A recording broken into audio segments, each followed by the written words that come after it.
सोलापूर जिल्ह्यातील आणि लोकसभा मतदारसंघातील शेतकऱ्यांच्या विविध प्रलंबित प्रश्नांबाबत खासदार प्रणिती शिंदे यांनी आज जिल्हाधिकारी कार्यालयात जिल्हाधिकारी एस कार्तिकेयन यांची शेतकरी शिष्टमंडळासह भेट घेऊन सविस्तर निवेदन सादर केले। यामध्ये सोयाबीन उत्पादक शेतकऱ्यांना पीक विमा नुकसान भरपाई, खरीप 2023 मधील वंचित शेतकऱ्यांच्या मंजूर विमा रकमेचे वितरण तसेच सीना नदीमध्ये भीमा कोळेगाव धरणातून पाणी सोडण्याची मागणी करण्यात आली। खासदार प्रणिती शिंदे यांनी निवेदनात म्हटले आहे की सन 2025 मध्ये शासनाने कांदा, सोयाबीन, भुईमूग आणि तूर ही 4 पिके पीक विम्यासाठी निर्देशित केली होती। सोलापूर जिल्ह्यातील शेतकऱ्यांनी या पिकांचा मोठ्या प्रमाणावर पीक विमा भरला असतानाही विमा कंपन्यांनी केवळ कांदा पिकासाठीच 25% विमा मंजूर करून शेतकऱ्यांवर अन्याय केला आहे। अतिवृष्टीमुळे शेतकऱ्यांचे मोठे नुकसान झाले असून विमा कंपन्यांनी चुकीचे निकष लावून नुकसान भरपाई टाळण्याचा प्रयत्न केल्याचा आरोपही खासदार शिंदे यांनी केला।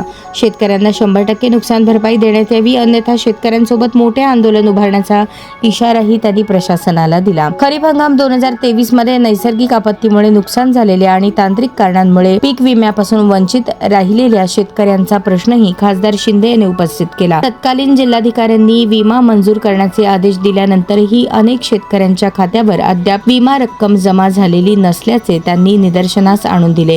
आगामी शेती हंगामाच्या पार्श्वभूमीवर शेतकऱ्यांना बियाणे, खते आणि शेती साहित्य खरेदीसाठी तातडीने आर्थिक मदतीची गरज असल्याचे विमा कंपनीस तात्काळ आदेश देण्याची मागणी करण्यात आली।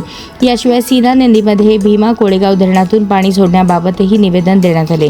मागील वर्षी अतिवृष्टीमुळे भीमा कोळेगाव धरणातून मोठ्या प्रमाणात विसर्ग करण्यात आल्याने माढा, मोहोळ, उत्तर सोलापूर आणि दक्षिण सोलापूर तालुक्यात महापूर येऊन शेती, जनावरे आणि नागरिकांचे मोठे नुकसान झाले होते। अनेकांचे पुनर्वसन अद्यापही प्रलंबित असल्याचे सांगत आता उन्हाळ्यात सीना नदी कोरडी पडल्यामुळे नदीकाठच्या गावातील शेतकऱ्यांसाठी पाणी सोडणे आवश्यक असल्याचे त्यांनी नमूद केले।